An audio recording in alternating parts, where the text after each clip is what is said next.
In this tutorial, we'll take a look at creating an infographic composition in Adobe Edge Animate CC 2014. You can see the finished project here open in a browser. The project consists of a timeline with numbered triggers on the bottom. If I click on a trigger, detail text animates onto the screen describing a point in human history in relation to the lifespan of an ancient redwood tree. So let's dive in. Start by downloading the supplied files that accompany the tutorial. Unzip the infographic project folder to your desktop.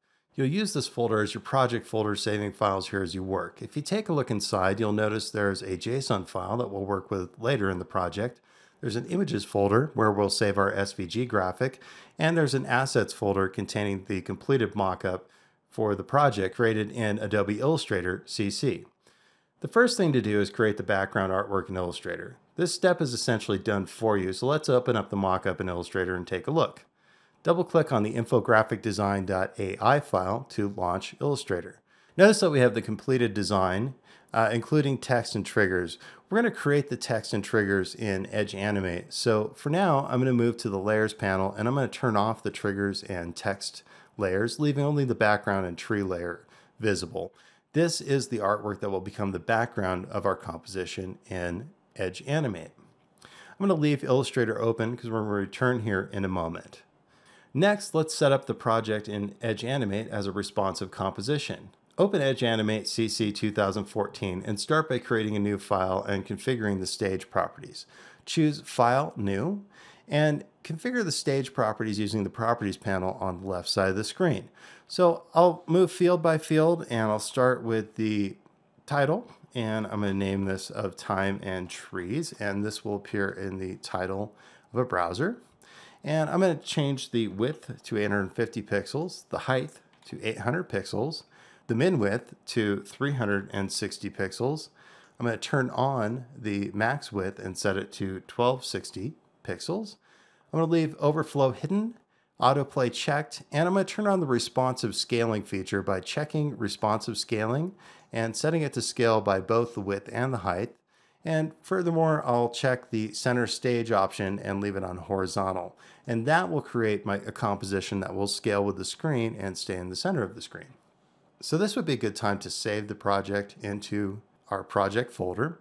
And I'm going to save it into the infographic project folder. I'm going to name it Infographic and click Save. If I go back to the project folder, notice that Edge Animate has saved a number of files into the folder for me.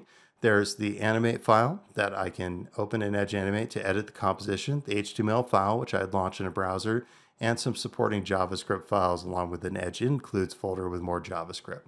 Now we're ready to import our background graphics from Illustrator and save them as an SVG file. This step is as easy as copy and paste. Return to Illustrator and select the graphics on the background and tree layer. Remember, we're not copying the text or the trigger graphics at this point. And I'm going to copy the artwork to the clipboard. Back in Edge Animate, paste the graphics to the stage. Notice that a dialog box appears asking me what to name the SVG file that will get saved into the images folder. And I'm going to name this file background.svg. I'm going to leave the use default and don't ask again option unchecked because I want to have the ability to name my files explicitly as I paste them in. And I'm going to click OK. Now, I'll position the artwork on the screen, and I'm essentially going to center this artwork. Notice I get guides that help me to do that. I can zoom out if I need to, and there's my center. Notice that I have the background SVG appears in my images section of the library panel. And I also, if I look at my project folder, can see that I have the SVG file saved into the images folder. I can open this SVG file back in Illustrator and edit it if I need to. From here, we'll create our text in Edge Animate. I'm creating the text in Animate because I find that scales better in the responsive design. I'm going to use text that's already completed to speed us along. So opening a pre-configured project with the text that I want to copy in, I'll select the range of detail text that appears along the timeline. I'm going to copy it and return to my infographic project. I'm going to paste that text into the composition. And notice that I now have a whole bunch of text fields all over the place. To solve that problem, I'm going to group this text into a symbol. I'm going to right click on all the selected text. I could group it into a div, but however, in this case, I'm going to choose convert to symbol, and we'll introduce the concept of symbols. And I'm going to name this symbol grid text. I'm going to uncheck the autoplay timeline. There's really going to be nothing happening in this timeline, so we'll just do that for good measure and click OK. Now notice that in my library panel, in my symbols section, I have a grid text symbol that has all the text in it. And along my timeline, instead of having the bulk of the text spread apart, I now have a single grouped instance, and that makes life just a bit easier.